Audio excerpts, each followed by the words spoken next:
I don't want no oil spoiling my shoreline. I like fish much better than crud.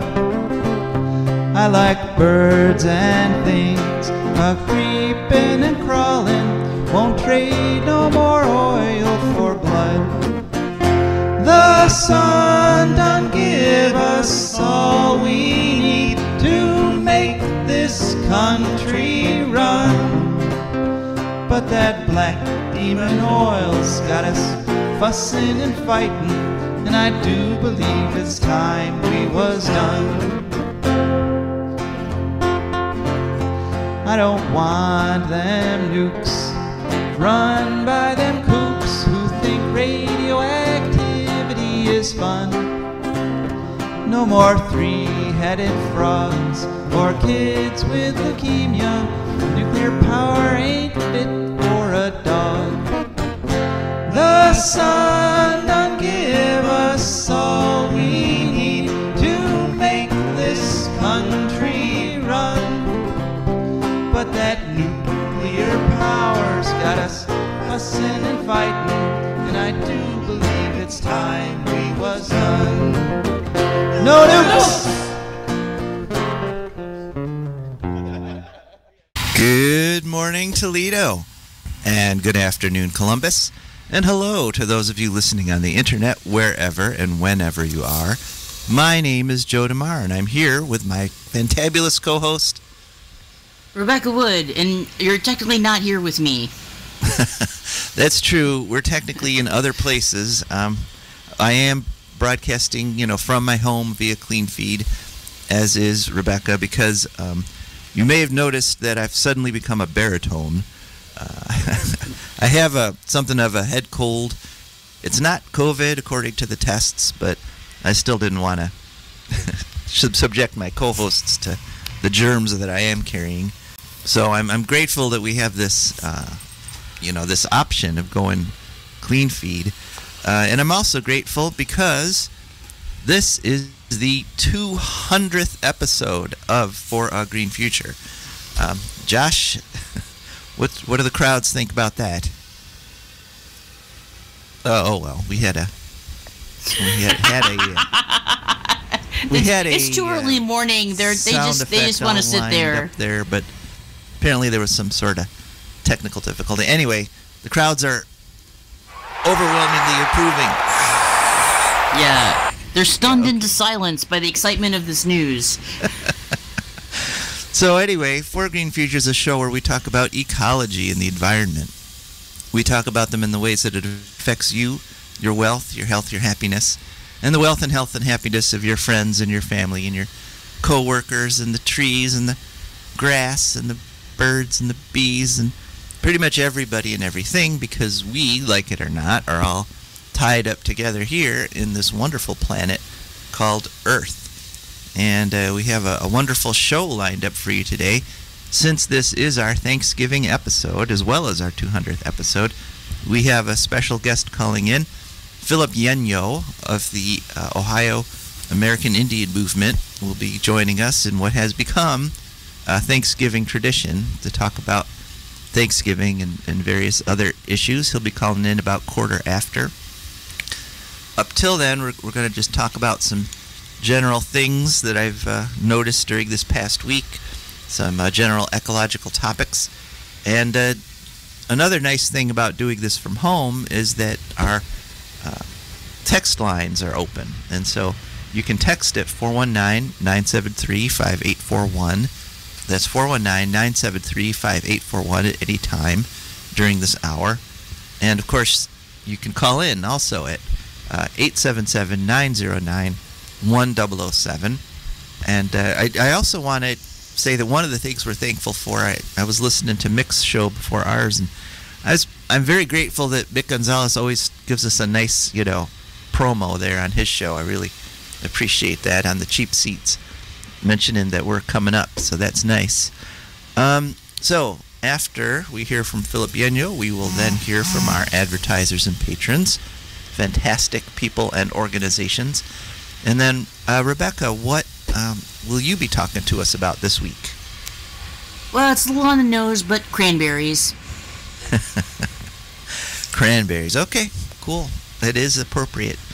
Then we got ecological news. We got all kinds of ecological news this week. I'm afraid, I'm pretty sure we won't be able to get to all of it, but all of it's important, and I could save some for next week. So, anyway, one interesting thing that happened to me this past week, I'm down here in Bowling Green, and Bowling Green State University brought this fella in to give a lecture. His name is Gwynn Dyer, and he's I guess I would call him an embedded ecological journalist, in that he's somebody who's always been able to get the insider interviews with, like, the politicians and basically the people that are doing all the terrible things to the planet. He's able to interview them. And he was promoting geoengineering, which we've talked about on this show before. Geoengineering is the idea that we can engineer our way out of the global warming crisis. And so we can just keep on burning fossil fuels because we're going to do these mad scientist schemes to stop all the bad aspects of it. He was promoting two different kinds of geoengineering. One is the one where you build special jet planes that fly up into the stratosphere and dump sulfuric acid up there that make little clouds, just like in Venus. Venus has sulfuric acid clouds, and that these will block sunlight and cool the planet. But it's wrong for a whole bunch of reasons. One is the amount of CO2 you have to burn to create fleets of gigantic jet planes flying up to the stratosphere and dumping sulfuric acid into the air. That creates a lot of CO2 right there. But he was also wrong. I asked him the smart alecky question. I got up and said, well, if you cut the amount of sunlight coming in, doesn't that slow down photosynthesis, which is the only reliable method we have for taking CO2 out of the atmosphere, is letting plants do it? And I also at the time forgot to ask about how this was going to cut back on solar energy production too, because you cut the amount of sunlight, you cut the amount of clean energy you can generate with a solar panel. His response was also wrong. He said that plants prefer diffuse sunlight instead of direct sunlight. Read the Burpees catalog. This is true of a few plants. Mm-hmm. All of them got little instructions underneath the blurb in the catalog saying whether they like real strong sunlight or weak sunlight or somewhere in the middle. Right. Well, that's it exactly. He kind of referenced it at the end of his remarks. He mentioned it was food crops he was talking about. So there are a fair number of food crops that prefer diffuse sunlight, but I really seriously doubt that the phytoplankton in the oceans, which have evolved over billions of years with direct sunlight, prefer diffuse sunlight, or the sequoias, or the rainforest trees, which have evolved with direct sunlight on the equator. I make a bet they don't prefer diffuse sunlight. So he was wrong about that, but he was also wrong about a very, very important detail. He kept repeating, we can do this without any ecological effects because there's nothing alive in the stratosphere. And that is wrong. Yeah, okay. There's all kinds of bacteria and viruses and fungi. There's all kinds of life up in the stratosphere, as we've been learning. Yep, as we've been learning recently. So he's fundamentally wrong. And one good point he did make was that if we attempt this, we have to go whole hog. We have to do it to the whole planet. In other words, the experiment is the thing. And so if you start, if you just dive right into it and it turns out to be bad, you've screwed things up even worse. And one other geoengineering thing he described, which immediately to me suggested, that things are going to get worse, is creating these barriers around the Greenland ice sheets because they're being melted by the ocean. So they want to create these gigantic acre-wide sheets of Kevlar that they want to attach to the bottom of the ocean to prevent warm water from flowing in and melting the glaciers from underneath. But So as we you're just kind of going to dam it up? yes, that's the plan. Because nothing ever goes wrong with dams. We know this from experience. Right, exactly. And as we Alrighty. just reported 2 weeks ago on this very show, the latest study shows that the melting is caused as much by the fresh water pouring off the glacier that goes down into the ocean, roils up the bottom, and you know, kind of that roiling water flowing underneath the fresh water coming off the glacier is one of the main things that's melting the glaciers from underneath. And so it immediately appeared to me, I immediately realized that if you block the flow of fresh water into the bays around these glaciers, and if you block the flow of the seawater coming in, and then you've got this fresh water coming down and stirring up the mud on the bottom, what you've created is a tank that will generate methane. Oh boy. Because That's what we need. right, because if you stop the flow of water, you're not going to flush these stirred up mud, these stirred up sediments out, and so they're just going to sit there, and just when you do that, it creates incredible eutrophication, which is the bacteria explosions that create tons and tons of methane. And so again, this is another geoengineering experiment that if we try, I'm pretty confident we're going to find out it just makes things worse.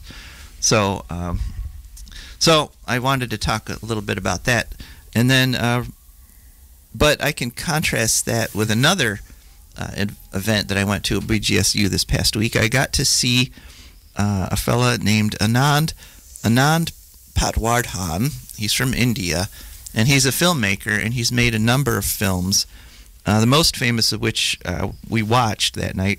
It's called In the Name of God, and he was talking about the rise of Hindu nationalism, and he was showing rallies and so forth, and some of the violence that's happened there with the ruling party in India right now.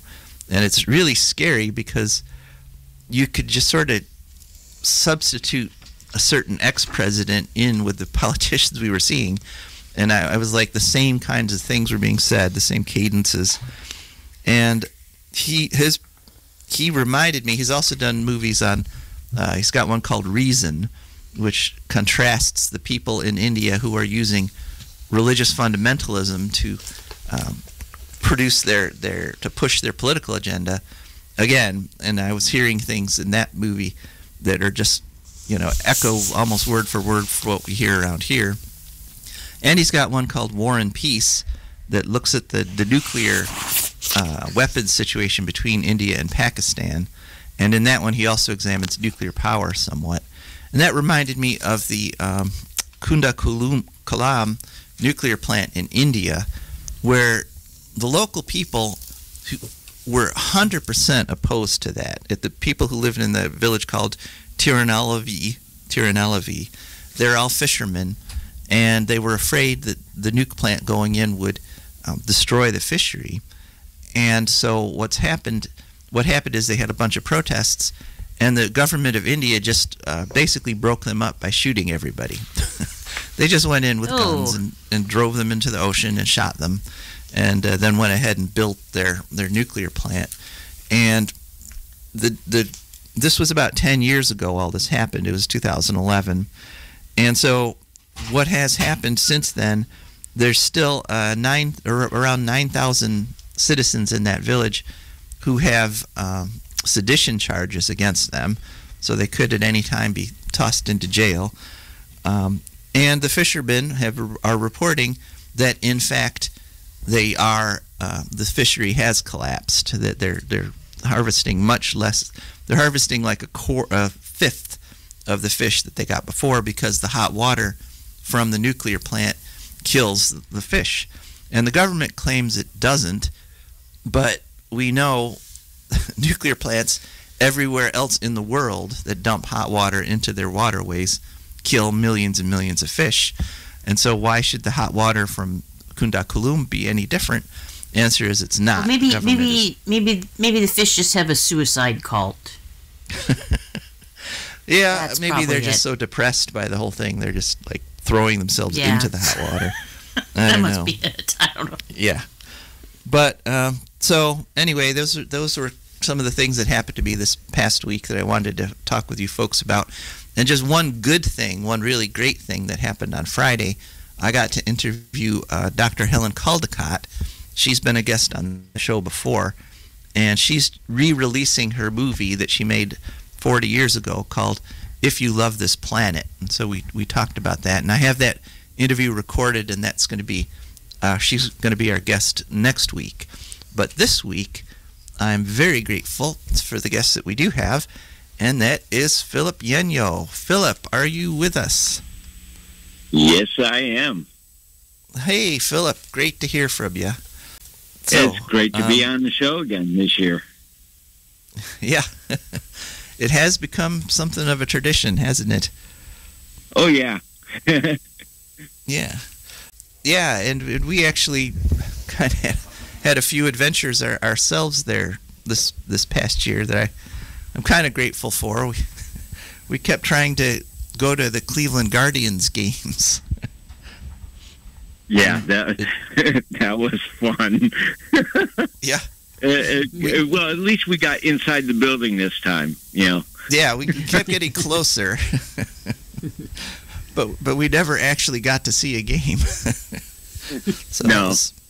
that was fun. For the listeners, it ended up getting rained out every time that we went.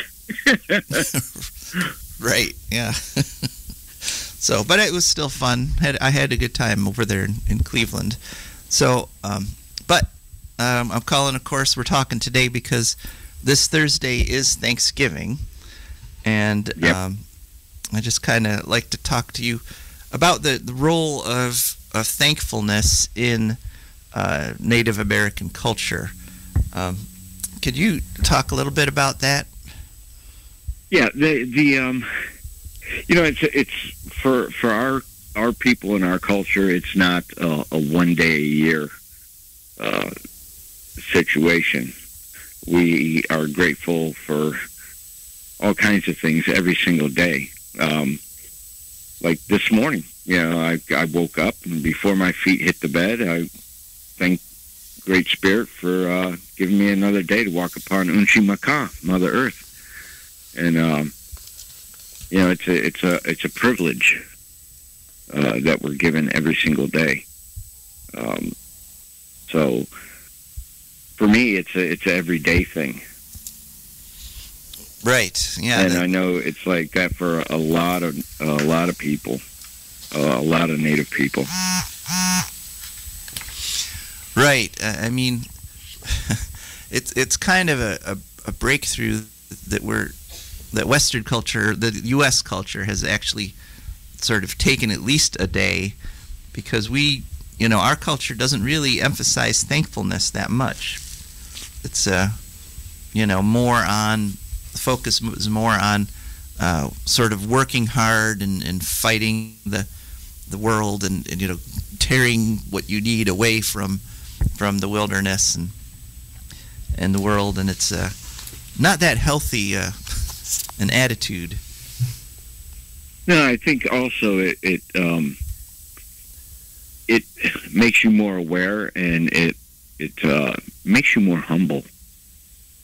I think that is a big thing right there. To be humble, to have humility, to practice it, and a lot of people nowadays they don't even have an idea of what that means or what that is. So it keeps us basically. It's a way for us to keep ourselves in check, to keep our ego and everything in check. It's not good to have.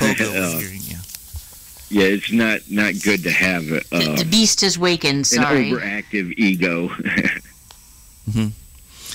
Yeah, and one thing that's kind of happening culturally, really just sort of started this past year, that I wanted to ask you about is a lot of organizations and a lot of people are trying to do what they call acknowledgement of where they're at, where they talk about, essentially they give credit to the Native Americans that were where they are before we came along, before the Europeans came along. Now, what do you think about that? This is my humble opinion and thoughts on that. And I've been asked to give land acknowledgement before. I was asked to give one this year, and I actually turned it down. Because, see, these land acknowledgement things, they aren't for us. They're not for us to acknowledge the people that were here living on this land in our local areas. We know our history. So, for us to acknowledge the people that were here, we do that on a daily basis. So this isn't for us to acknowledge the ancestors, during these events that they have, and they want us to come and do a land acknowledgement. This is for other people. They need to look up, the people that lived on that land prior to European contact. They need to acknowledge. It's not for us to acknowledge. It's for others to acknowledge. And I've actually heard other people saying the same thing. Like I said, we know our history. We know our past. So for us to be asked to do this, it's a little insulting, really. Mm-hmm. It's a lazy way for people to do things, to acknowledge the people that were here, instead of them looking the information up for themselves and educating themselves on it. They want others to do the work for them. And that's not how you learn. That's not how you go about educating yourself and becoming, some people say you become woke. Well, I kind of don't like that term, because now it's become a punchline for the Republican Party. I prefer enlightened. That's what I prefer, is to become enlightened. Enlighten yourself. You enlighten yourself, you enlighten and enrich your life. So that's it's more a journey than a destination, I think. Like, you don't just learn something and, now you're enlightened. You got to keep pedaling.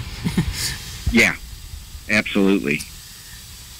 Yeah, and one thing about these acknowledgments that I've heard that kind of makes me wonder is at the end, a lot of times they'll thank them, the people who were here before, the ancestors. And I kind of feel like you can thank people when they give you something, but when you've taken something... Yeah. Exactly. It's appropriate to say thank you, yeah.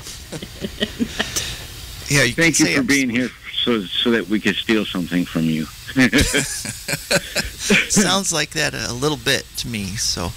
that's kind of a gentleman highwayman thing, like adamant or something. Yeah, right. Very polite, burglary. Yeah, I've robbed you, but here's a rose. Yeah. So, there you go. And for many Native Americans, of course, this is considered not Thursday is considered a day of mourning and not what you'd call Thanksgiving. Right. Yeah, but I'm glad. I know some people that they call it thanks-taking. Yeah, I could see that, but I'm glad that we at least are have the one day, and as you say, what we need to work on is getting that to every day, because I believe if people were thankful every day for the natural world we've got supporting us, we would treat it better. Yeah. Yeah, a lot more respect for Mother Earth, a lot more respect, like you were speaking earlier, a lot more respect for the water that we drink, water is life. Without it, we cease to exist. Right. And one thing I did also want to ask you about, I've been following you on Facebook there, and I noticed that you actually do quite a bit of foraging. That you get, you go out in the woods and find things like mushrooms and so forth. Oh yeah, yeah, and that will bring you that will make you humble too, and it is exciting. When you find a gourmet mushroom growing out there wild, and every time that I go, I always, have my tobacco. Before I even walk on the trail, I put the tobacco down, and I thank Creator for that gift of that woods in that area, and ask, that I be shown something that I can eat, something that is going to sustain me. And I'm always gifted. Even if I don't find something that I can eat, I'm always gifted with the beauty of the nature. And I mean, there's times I've gone out and I haven't found anything except for, seeing some different types of mushrooms and different types of plants, or even I walked up on 4 turkeys, before, just walking around in the woods. While they're doing their foraging. Oh, that's cool. Yeah. All right. Well, Philip, is there anything you wanted to say to people, particularly this Thanksgiving? Yeah, just if you're going to be thankful and grateful, be thankful and grateful for everything. And I'm not talking just, be grateful for the things that you have, or, that life is going good for you. Be also grateful for the struggles that you go through. Because I myself, I'm going through a rough patch, very rough patch. And, I'm grateful for this rough patch also, because it's teaching me how to be more humble. It's also teaching me that these things, they happen and they pass. So don't only be grateful for the good times, be grateful for the bad times also, because we always are learning lessons from everything that happens to us. Okay, well, thank you very much, Philip, and I think that's a good lesson to end on, and so I'll say Happy Thanksgiving, and okay, all right, and hope we get to get together again soon. Maybe even next season we'll get to a Cleveland Guardians game. Yeah, that'll be great. All right, and you have a beautiful holiday yourself. Thank you, Philip. Yes, thanks. You too. And we're always grateful for him to join us, because, environmentalism isn't just issues. If you really want to create a sustainable world, you can't just change habits. You also have to change attitudes. And, I think Philip really does a good job at kind of helping us do that. So, now on to another part of the show that I'm very, very grateful for, and that is our advertisers and patrons, because without them, we wouldn't be able to bring you this show. So, For Green Future is brought to you by the Wood County Park District. The Wood County Park District is a natural resources conservation agency. They protect natural spaces, maintain quality green spaces, provide engaging programming, and they teach people to love and respect nature. They restore wildlife habitats, and they lead people on outdoor adventures. Wood County Parks protects natural spaces in Wood County for all to enjoy, from 8 a.m. to 30 minutes past sunset every day of the year. So all those parks, there's almost 20 of them, anytime, from 8 a.m. to 30 minutes past sunset, they're always open. There's a bunch of ways you can find out what's going on at the parks, because they have tons of really good programming. One is to call them at 419-353-1897. That's 419-353-1897. You can also go to their website, wcparks.org. You can also download their app. You go to any app store and search for WC Parks. And finally, they're on all the social media, Facebook, Twitter. Well, who knows how much longer they'll be on Twitter, but YouTube, etc., etc. That's the Wood County Park District. And For a Green Future is also brought to you by our patrons. And our patrons are wonderful, wonderful people who've gone to For a Green Future on the Patreon page. That's Patreon. And there they found different levels of membership. They picked the level of membership that matches their budget, their ability, and they've been supporting this show. And since this is the 200th show, you know, some of you might have been thinking, I might support them, I might not. Let's see if they stick around. All right, we've done 200 of these so far. So if you like them, please go to patreon.com and join us as a patron. Okay, Rebecca, so we're all eagerly anticipating cranberries. Talk to us about cranberries. Yep. Well, the cranberry, it turns out, is an evergreen dwarf shrub or trailing vine in the genus Vaccinium. And this is where it gets confusing because some botanists say that Vaccinium oxycoccus, which is a species of cranberry, is also a subgenus. So they classify the other major kind of cranberry, which is Vaccinium macrocarpon, as a genus or a species in the subgenus Oxycoccus. There's really just, there needs to be a big sign saying under construction for the classification of this. So botanists are having cranberry fights, is what you're telling me. They are cranberry fights, yeah. Yeah, apparently, let's see, Oxycoccus predominates in Europe and Great Britain. And the Vaccinium macrocarpon is mostly in the Western Hemisphere. Both grow in both, though. And, okay, what's not clear to me is, because they're everywhere, like they some of them are more common in the Americas and less common in Europe and Asia, but both grow in both places. So nobody really seems to. I didn't find anything about, like, how did this happen? You know, what is the timeline?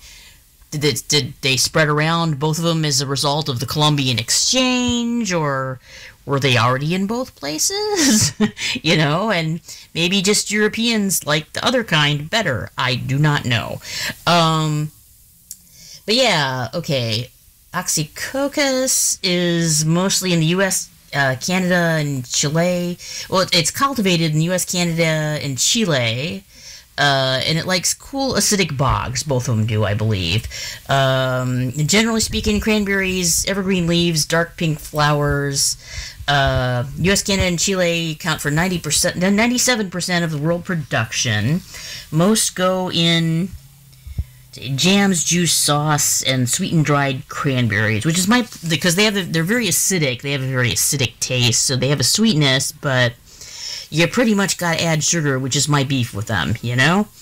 Like, you try to get them as dried fruit, thinking, ooh, this will be healthy, it'll be a change, it's the next cheapest thing to prunes and raisins, but no, you know, it's not. It's one of those fruits like a grapefruit that, like, why? Well, you gotta add so much sugar, what's the point? Anyway, they're related to European bilberries, which is also called the European blueberry. Blueberries and huckleberries, which are a Western Hemisphere, North America thing. I looked it up. All three, it turns out, are edible. So, yeah, Oxycoccus is widespread in the whole Northern Hemisphere. Microcarpum, mostly North Europe, America, and Asia. And, okay, Microcarpum has hairless stems, triangular leaves, and a less acidic taste. If for some reason it's very important for you to be able to tell the difference, although if you get to the point where you know you've got a cranberry, you can eat it. You know, you feel very confident of that. There's also something called Vaccinium erythrocarpum, which is in, get this, Appalachia and East Asia. So, yeah, I would really like to know more about how these different cranberries got to all these different places. But the name comes from cranberry comes from the fact that the flower has like this long stem and kind of curves around when it's opening and looks like a crane to some people, apparently. Oh. So cranberry. Yeah, so it sounds like one of those things that somebody would make up, like, because they're making up a tradition of how it got started, but it's really true, apparently. The Oxycoccus was apparently also called fenberry, a fen being a marsh. I looked that up, too, in Europe. Well, that makes sense. Because you found little, I didn't know a fen was a marsh. Fens, moors, I'm confused about all these British land classifications. Wolds, what are those? Anyway, they were used by the... Yes, mucky. Used by the Narragansett people in New England for pemmican and dyes. And the first reference to them in European writing is in 1550. In Virginia, according to James Rozier, I believe, colonists came ashore and were greeted by Native Americans with bark cups full of cranberries. So you could do worse, you know. Yeah. And then there's a reference in 1663 to cranberry sauce, and in 1669 for sauce, cranberries being used as sauce for turkeys. Someone in 1672 remarked that it was good for scurvy. I'm guessing not because it has any... I mean, I guess that's just the vitamin C, probably, you know? Yeah, that's what does it. Traditionally, of course, you know, for a long time, they just grew cranberries in marshes, or, you know, maybe jiggered with the marshes a little. But these days, they mostly make them in sort of wettish uplands, apparently, in constructed beds lined with sand and with dikes for the equipment to be driven on so they don't have to drive on the cranberries. And they use drainage tiles, irrigation, infrastructure, and a ditch around it. So they look all nice and picturesque in the pictures, but really it's a very sort of altered environment, you know? They're still very, very attractive and visually striking. They're actually only flooded 6 or 8 inches in autumn for harvest purposes, and in winter as insulation from cold temperatures. And trucks drive on the ice to spread sand every 3 to 5 years to control pests. So, didn't know about that. Vines move, or they plant the vines by moving them from existing beds and kind of pushing them down into the soil with a device for that purpose. And they're usually harvested after the first frost. They have a harvester machine drive through the beds, and then the harvested berries float in the water. So that's why you see all these floating cranberries in bogs. White cranberries, which get used in juice a lot, are harvested before... they're harvested earlier. And, I saved a zinger for, so yeah, you know, I saved a zinger for to end with here. Apparently... There's also a reference in 1600 to a woman selling her petticoats, which she had dyed using cranberries. So, in the 1600s, in the colonies, apparently, you know, if you wanted racy lingerie, you, instead of going to Frederick's or Hollywood or Victoria's Secret or something, you went to the cranberry bog, which doesn't... I'd be too exhausted after boiling something and cranberries for a long time. It's a lot of work. I'd probably just want to go to sleep after that. But yeah, I know it's highly immoral. Oh yes, man, red underwear. Wow. Okay. Red petticoats. Yeah. Well, all right. Well, thanks very much, Rebecca. You're welcome. And let's see. So now we go on to ecological news, and we got a ton of it. Like I say, I don't think I'm going to get through it all this week, but I wanted to start out with the story that never ends. Remember that never-ending story? Which and what is that, Rebecca? What is our story? Oh no, it's House Bill 6 again, isn't it? House Bill 6, yes. House Bill 6. The zombie story, yes. The zombie environmental story. Yeah, and what we discovered this past week in all the testimony about it and everything, and there's various court depositions. There's lots of lawsuits going on, still swirling around it from shareholders who got gypped. We discovered that they kept referring to somebody called Federal Official Number 1, and it turns out that was Donald Trump. Oh boy! So we always suspected Donald Trump was kind of had his fingerprints on this, and we know that Larry Householder got flown in a jet. He was one of the few people at Donald Trump's inauguration. And Larry Householder was the guy who engineered this whole thing. It was him and a couple of other guys. Well, his son was along for the ride, so so they filled 2 seats. Okay. But in researching this part, I discovered that Cincinnati.com has a timeline of the whole scandal. That they basically put all their articles on it in chronological order so you could search them, and filled in details that they hadn't done articles on. And it is just mind-boggling just how corrupt this was, and how many people were involved, and how horrible it was. But so I'd advise people that are interested in House Bill 6 to go check out that Cincinnati.com's timeline on it. But I just thought that was worth noting, that in addition to all the dramatic stuff that's happened, the suicides, the confessions, the people being drummed out of the legislature, we got Donald Trump shows up in this whole thing too. So yeah. All right, now on to our next story. This is from the International Energy Agency, the IEA. Turns out that nuclear power has dropped to 9.8% of global electricity generation. This is a record. Yeah, it has not been this low for over 40 years. And the reasons are plants are shutting down because they're dirty, dangerous, and expensive, and they're not being built because they take forever to build, and it's more profitable to sort of just graft off the construction of them than it is to actually run them, because they're once you run them, they're actually very expensive and difficult. I just thought it would be interesting noting that we waste 34% of the electricity that's generated. 60% of that waste happens where it's generated, but 40% of it happens just in the transmission.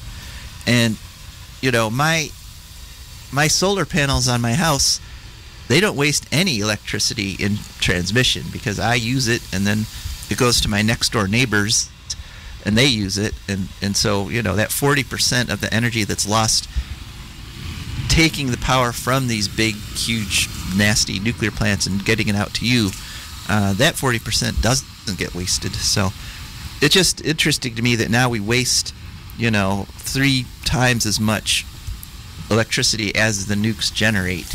And so it just drives home the fact that we could shut the nukes down tomorrow with conservation, and we would not suffer that much. Unlike Europe, unlike France, which was so nuclear dependent, that now that their nukes are shut down, they're looking at freezing in the dark. So some good news. We have been reporting, next story, on Jennifer Granholm's insane mad scientist plan to restart the closed Palisades nuclear plant. And, it's a horrible idea for many, many reasons, but it turns out that the Department of Energy has turned down their application for the federal funds to do this. And I gotta say, Gretchen Whitmer, I'm sorry, you're right. Granholm is the Energy Secretary, the Secretary of the Department of Energy. And right, it's Whitmer, thank you Josh, that is now Governor of Michigan.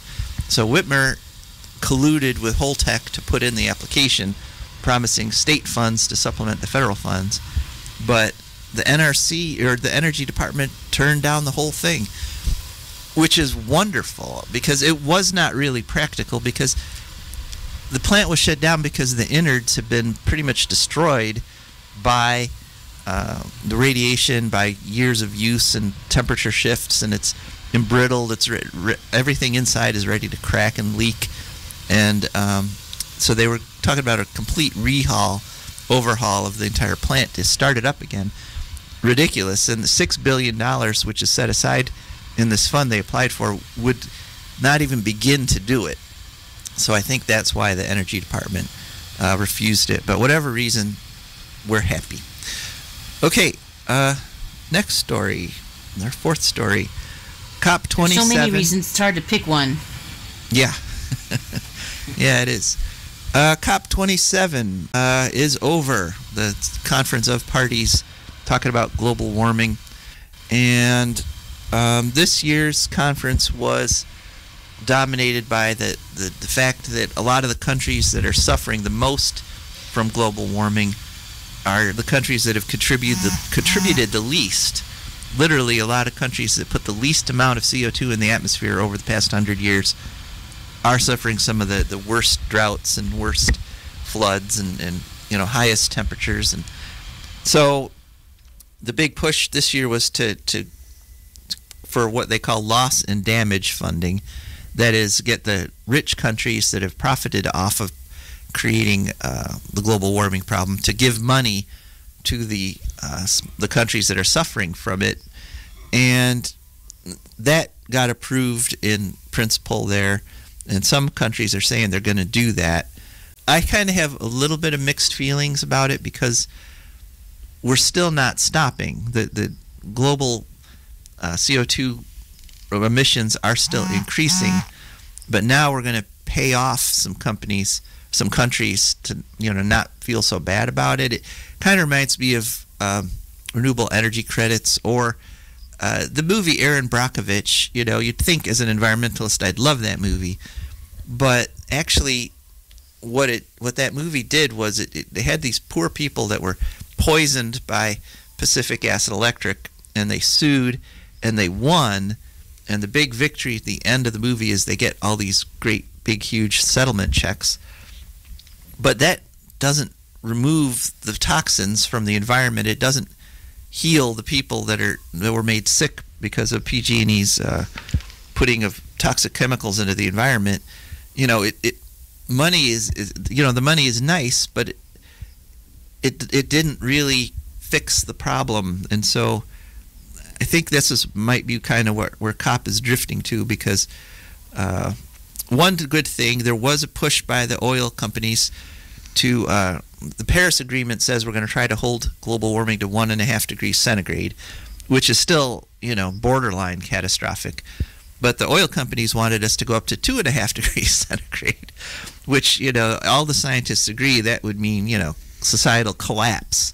But that's what they... Oh, come on. Just let us sink a few more island nations. Right. We can do without Florida. It's cool. Yeah, what's Jeez. Florida man? Yeah, the Florida man would have to move somewhere. So, yeah, 35,000 people attended it. One thing is that they have agreed to give... A lot of the big countries have agreed to give Indonesia $20 billion in loans and grants to shift over to carbon-free. I'm afraid that might mean nukes. $20 billion, that's enough to buy one nuke plant, basically, maybe. But it might mean wind and solar, so we got to wait and see how that one. And one bright spot, 500 organizations from 40 different countries signed a joint letter saying that nuclear is not the solution to global warming. And so... hot diggity. The people who understand ecology, the people that understand how the world actually works, understand we can't do this via nukes. And one of the reasons is our next I'm just going to touch on this one briefly, and that is the war in Ukraine.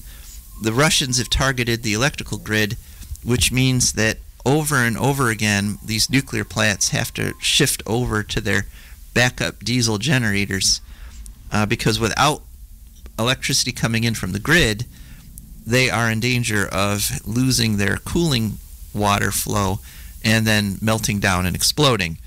And so that has been happening so many times. I'm watching the Twitter feed from the International Atomic Energy Agency, And it's like every other day, it's like, oh, this plant is now on emergency backup. And then, like a week later, they'll say, oh, the power's been restored. But every time they have to rely on these emergency backup generators, there is a chance of complete meltdown and explosion, basically a chance of another Chernobyl happening in Ukraine. Because there's no backup to the backup. Right, yeah. Well, there's no reserve there. You can, yeah. There is one reserve.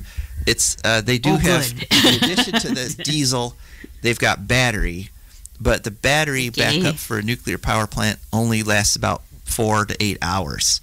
So, so if you've lost your backup power and your diesel fuel for your generators can't get to you because your bridge has been blown up, you get one last. But you got 4 to 8 hours to kiss your butt, but goodbye. Yeah, that's right. Great. To contact your family and tell them get the heck out of here because this thing's gonna blow.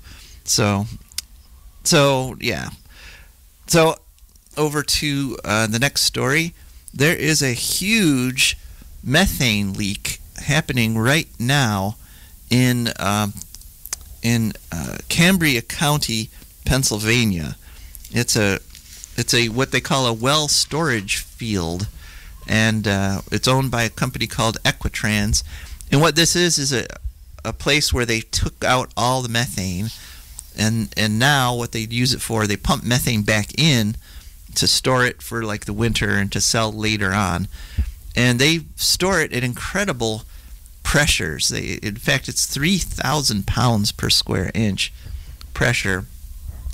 And basically they blew out the valves holding it in. And so for almost 2 weeks now, this natural gas has been blowing out of this well field at 100 million tons of methane per day. It's on its way to becoming the worst methane leak in history. They're not having any success in shutting it down. There's a story in the Pittsburgh Post-Gazette dated yesterday saying that all their attempts to stop it have been failing. And the people who live in the region are basically, they're kind of low-level asphyxiating. They're having headaches. They can't, their eyes are burning. They can't sleep.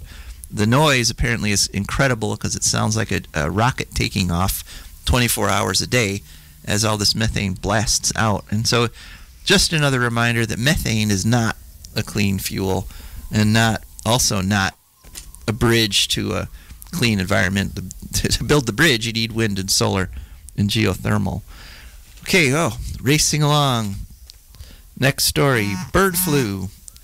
We've been reporting on the bird flu this past year.